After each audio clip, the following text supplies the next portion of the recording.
Hello, everybody. Over the next few minutes, we'll discuss the emerging role of whole-body MRI for prostate cancer. This talk is very much aimed at URO oncologists. Here are my disclosures. Let's start off with a case report to frame our discussion. He is a man who is 86 years old with mCRPC. He is being treated with pembrolizumab and olaparib. We know that this drug combination doesn't work. You'll remember that during the trial, radiographic-free progression was the main outcome measure. And you can see month after month this patient was called stable using the RECIST criteria. In October, the clinician came up to me and said, "This patient is clearly progressing clinically and we are going to take him off the trial. Can you just repeat the whole body MRI just to see where we are?" You can see that he had unequivocal progression. The whole body MRI clearly shows progression, and of course the PSA had risen. The important observation here was that the CT scans failed to detect the progression. Now, why does this happen? This happens because tumors grow within the marrow space. And when they are in the marrow space, they are detectable using PSMA-PET scans and whole-body MRI scans. But CT visibility through either osteoblastic or osteolytic lesions only becomes visible when signaling occurs between the tumor cells and the bone matrix, which means that bone scans and CT scans have limitations for detection, characterization, and for response assessments, which can have direct therapeutic consequences. So we are unable to detect or characterize lesions or even know their extent. And these false positives and false negatives can misguide therapeutic approaches, contributing to harm. Similarly, we can't identify who is not benefiting from a treatment at an early time point, which impedes patients' progress to alternative therapies, increasing costs and toxicities without giving patient benefits. Now, there are several dedicated protocols for using whole-body MRI for advanced prostate cancer. There's a core protocol, an extended protocol, and an all-in-one protocol. Instead of going through this list of sequences, it's probably best just to show you some images. On the left two panels, you can see T1 and STIR images of the entire spine, which is imaged in less than 5 minutes. Then you can acquire axial images, and the acquisition times are shown on the right. From the vertex to the distal thigh, so you can get T2 weighted images, T1 weighted images, and you can see some of the reconstructions are free. For example, if you took a diffusion sequence, then you can see that the B900 image can be MAP to give an image that looks like this. You can take a T2 image with a B900 image and have an image that looks like this, a T2B900 fused image. Similarly, you can take a B900 image, fuse it with a pseudo-CT image to give you an image that looks like this, which shows you where the metastatic disease is. So clearly, the diffusion sequence is the key to WB-MRI examination. So what is it about diffusion imaging that makes it valuable? Diffusion imaging is sensitive to tissue cellularity and therefore cellular viability. It enables us to look at both bone and soft tissue disease. And remember, we're talking about the bone marrow here. It has applications in disease detection, characterization, and in therapy response. The advantages are that it's a standardized technique. The international standard was published in 2017. It's widely available for most modern scanners. It's quick to perform and read and is very repeatable. If you look at the spinning images, you can see how quick these scans have become. In this particular patient, you can see that on conventional techniques, it used to take 14 minutes to acquire this entire volume. Now with deep learning or AI-based reconstruction, we can get better quality images in about half the time. These types of sequences are quantitative, enabling us to look at spatial and temporal heterogeneity, and most importantly, there is no radiation or the injection of radioisotopes. On these whole-body MRI sequences, what is the characteristic of what constitutes active disease? Active disease is characterized by having a high signal on the high B-value image, a low ADC, and a low fat fraction. In other words, displacement of the normal bone marrow. If you biopsy these lesions, you can see that the specificity for the identification of a tumor-positive biopsy core is about 80%, and a positive predictive value of 93%. So we can be very confident that if we see these three signs together, the biopsy will yield tumor-positive cores, which are in fact alive, because these tumor cells will yield DNA for next-generation imaging sequencing. So what can you use whole-body MRI for in patients with prostate cancer? The key clinical indications span detection, characterization, staging, treatment planning, and response assessments. We haven't got time to dig into each one of these, but let's take the example of a man with high-risk prostate cancer. We can see that his bone scan and his CT scan are negative. The question for you is, should I do next-generation imaging, and will that help you to plan the right treatment for this patient? Well, if you look at the ASCO guidelines on imaging for advanced prostate cancer, you'll see that the guidelines state that if conventional imaging is negative, you may perform next-generation imaging, although prospective data are limited. The largest prospective study published in this area was the PRO-PSMA study from Australia, which compared bone scans and CT scans with PSMA-PET scans and clearly showed a greater number of management changes with a PSMA-PET compared to CT scans alone.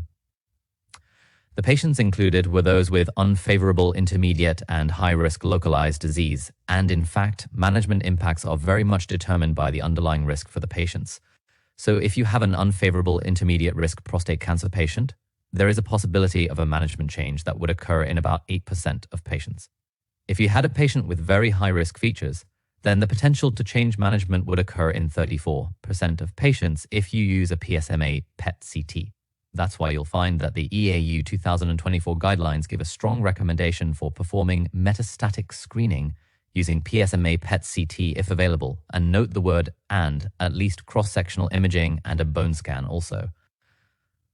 Let's take a man like this who has locally advanced prostate cancer. He is 55 years old, has very low PSA, 3.3, and has 2 lesions on a bone scan but a negative CT scan. The bone scan positivity was unconfirmed by the CT scan. He wants to have surgery. He's only 55, so that's the question that we're beginning to address. We did a whole-body MRI scan and gallium PSMA PET CT, and we can see that the internal iliac lymph node is positive, as is the lesion on the right acetabular roof. Notice how the PSMA PET is positive, but the CT scan is negative, and the same thing applies to the rib lesion. So that again, CT negative, PSMA positive, whole-body MRI scan positive. If you look overall at this man, what you have is 2-3 lesions on a bone scan, nothing seen on the CT, 10 lesions on a PSMA PET, and 10 lesions on a whole-body MRI scan. We seem to have some clarity on the tumor load, but do we have clarity on the management plan, which of course is based on risk and volume of disease?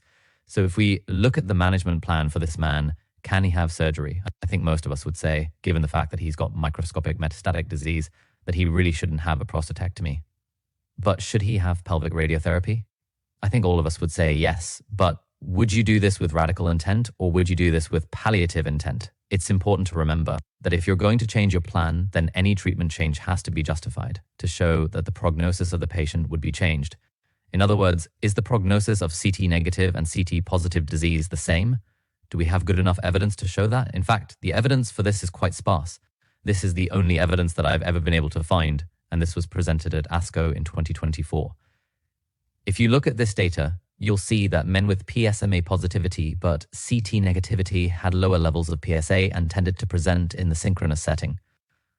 And when a multivariable analysis was done, you'll see that PSMA positive CT negative patients seem to have a better prognosis and outcome with lower rates of progression and a longer time to castration resistance. So in other words, we're saying that men who are PSMA positive but CT negative do much better. Yet, in this man, we are proposing a treatment change, potentially radical radiotherapy to palliative radiotherapy based on doggy prognostic equivalence, and this is potentially problematic. That is why the EAU guideline emphasizes the fact that the prognosis and ideal management of patients diagnosed as metastatic by these more sensitive tests is unknown. What about a man like this? A 68-year-old man with locally advanced prostate cancer clearly has metastatic disease on CT scans and bone scans. You'll see the ASCO guidelines say that if you have clear evidence of metastatic disease, there is no compelling indication for doing next-generation imaging. But we have to remember that next-generation imaging not only causes upstaging, but also can cause downstaging. So here are 152 patients. You can see that whole body MRI upstage patients in 17% and downstage patients in 11% of patients. In fact, there are a number of studies that now show that downstaging by next generation imaging occurs in about 1 in 10 patients, usually in the staging arena and usually in lower risk patients. Nevertheless, downstaging is occurring. Not only do we see downstaging, but we also see downrisking.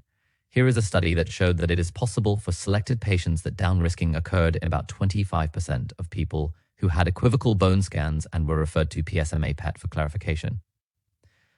These risk and stage migrations caused by next-generation imaging can in fact lead to management changes, which include treatment intensifications that may not be required or, in fact, denial of local treatments which might in fact be required. both the highest sensitivity as well as the high specificity, causing up-risking and down-risking respectively, can cause a number of these biases. We need to remember length time bias. In other words, detection of a more indolent course of disease leading to overdiagnosis and overtreatment. Lead time bias results in detecting disease earlier with no additional benefit if you start treatments earlier.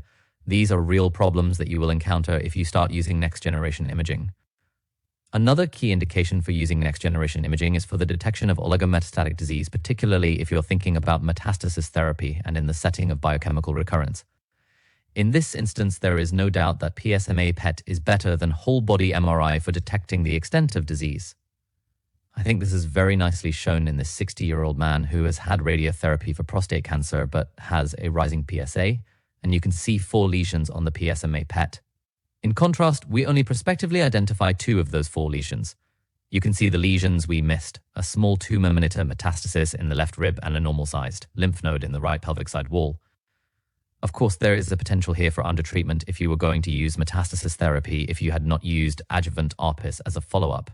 If you were going to use ARPI as a follow-up after metastasis therapy, then in fact you might not be causing harm because ARPI can effectively deal with these microscopic foci adequately. Besides, remember that PSMA sensitivity is not 100%. Lymph adenectomy series show at best PSMA has a sensitivity of about 60%. No imaging technique is perfect. What can we say about PSMA versus whole-body MRI in the setting of staging and biochemical recurrence? There is no doubt that PSMA-PET is superior for the detection of metastatic nodes, while whole-body MRI is better for assessing local tumor extent. PSMA is particularly good for small lymph nodes 5 mm in size. Regarding bone metastasis detection, whole-body MRI and PSMA-PET CT are more or less equivalent, but remember the high false positive rate for PSMA 1007. In fact, there are more management changes with PSMA-PET CT compared to whole-body MRI, but most of this is due to stage migrations caused by the detection of small volume microscopic metastatic disease. As we said before, it's not entirely clear whether these PSMA-detected lesions are in fact going to be detrimental. I think one area where whole-body MRI really shines is in response monitoring in both metastatic castration-resistant prostate cancer and hormone-sensitive prostate cancer. I just wanted to show an example. Here's a man with CRPC who has undergone post-enzalutamide treatment. We're examining him before and after 3 cycles of docetaxel to assess his response. You can see on the morphological images that, in fact, he is stable, but when we look at his whole-body MRI, it becomes quite clear that he is, in fact, responding, and you can see the PSA has dropped quite nicely from 51.7 to 9.5. The clue here is to look at the ADC image on the second row, and you can see the ADC has, in fact, increased. That increase in ADC can be shown quantitatively. What I've done is segmented out those 2 time points, and you can see how the ADC histogram shifts to the right, indicating a rise in the ADC, and the increase in ADC, in fact, tells us about cell kill. We've known this for at least 2 decades, as you can see here in the cartoon published in the JCO in 2007. Following up on this man, you can see that he had more chemotherapy, and at the end of 10 cycles, he's clearly responded quite well compared to the baseline, but there's still active disease present, which is not really surprising. So overall, partial response with residual active disease. And here's somebody that we've been able to follow serially just to show you the reproducibility of the technique. This man initially responds to docetaxel and then relapses, then goes on to enzalutamide, and then he relapses with no disease in bone disease and liver disease, so clearly not doing well. Now, what are these RAC numbers that I've got here at the top? RAC 1, RAC 2, RAC 3, RAC 4, and RAC 5. These are called response assessment categories, and they look at imaging and diffusion characteristics to give you a response assessment category. With RAC 1 and RAC 2 indicating response, RAC 3 indicates the presence of stable disease, either active or inactive, and RAC 4 and RAC 5 being progression categories. From your perspective, RAC 4, for example, is oligoprogressive disease. RAC 5 is definite disease progression. So if you see RAC 5, you really need to think about changing your treatments. Let me show you some validation of the RAC system. Here is data from 110 men undergoing whole-body MRI before and 6 months after starting enzalutamide for metastatic hormone-sensitive prostate cancer.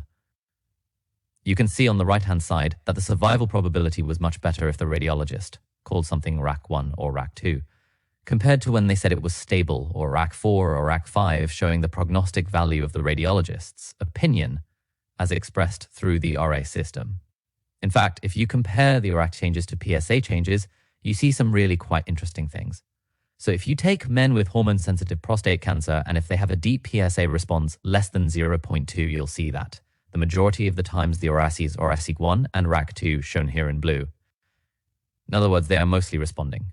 But if you have a suboptimal response, that is, it doesn't go below 0.2, then although some of these men, about 1/3, are in fact progressing, that is RAC4 and RAC5. And these men have a higher risk of death. This applies, in fact, to CRPC, but more so. So if you have more than 50% drop in the PSA and you have metastatic CRPC, if you were to do whole body MRIs, you'll see about half of these men are in fact progressing, that is RAC4 and RAC5. Although they've had a drop in PSA, about half will be progressing. So you really need to be paying a lot of attention to both metastatic hormone-sensitive and castration-resistant prostate cancer, and placing a lot less emphasis on PSA assessments alone. This discordance between imaging assessments and PSA is in fact very well documented and should not come as a surprise. You'll see in the Arches trial, you'll see that almost 67%, 2/3 of men who are progressing on imaging had no evidence of progression on PSA. In the ENZAMET study, it's about 1/3. So 1/3 of men were progressing on radiology had no progression documented on PSA. And in fact, these men tended to have worse biology and a worse overall prognosis. This has again recently been confirmed by the TITAN trial with apalutamide. In the TITAN trial, regular imaging is recommended to monitor apalutamide when managing patients with metastatic hormone-sensitive prostate cancer. In fact, this is recommended by the NCCN guidelines. You can see the NCCN guidelines recommends physical examination, imaging, note periodic imaging, but you'll see a very clear statement saying there's a lack of evidence to support the use of next-generation imaging in this setting.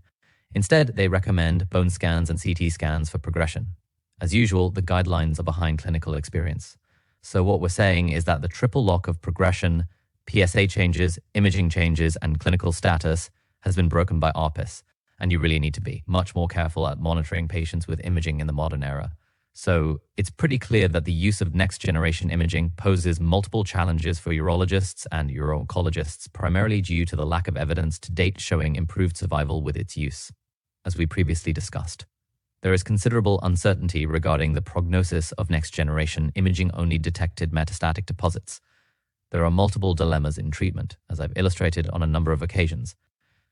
There's a real potential for overtreatment and, in fact, undertreatment, and these risk, stage, and time biases can mean that treatment intensifications or treatment denials may occur. Therefore, it is crucial to exercise caution when utilizing next-generation imaging. Prospective clinical trials, such as the Avidity study, are currently underway to assess the clinical utility of PSMA-PET in newly diagnosed high-risk prostate cancer. These are my concluding remarks. There's no doubt that higher sensitivity and specificity imaging is here to stay and has multiple potential clinical applications in the prostate cancer journey, both at diagnosis and for advancing disease. But their use should consider the clinical scenario and the clinical needs within each of these scenarios. PSMA-PET appears to have a greater application in the earlier stages of disease, particularly in staging by chemical recurrence or even lower volume hormone-sensitive disease. However, whole-body MRI has significant applications for therapy monitoring, particularly in CRPC settings. These higher sensitivity imaging techniques have the potential to change disease course and improve outcomes. We can't be entirely sure, but randomized prospective studies are underway. If you are interested in adopting whole-body MRI in your practice, I encourage you to consult with your radiologists and have them enroll in courses to learn the ins and outs of whole-body MRI and its oncological applications. Thank you very much for listening. I hope you found some of these comments helpful as you begin to consider how to incorporate next-generation imaging into your own clinical practice. Bye-bye.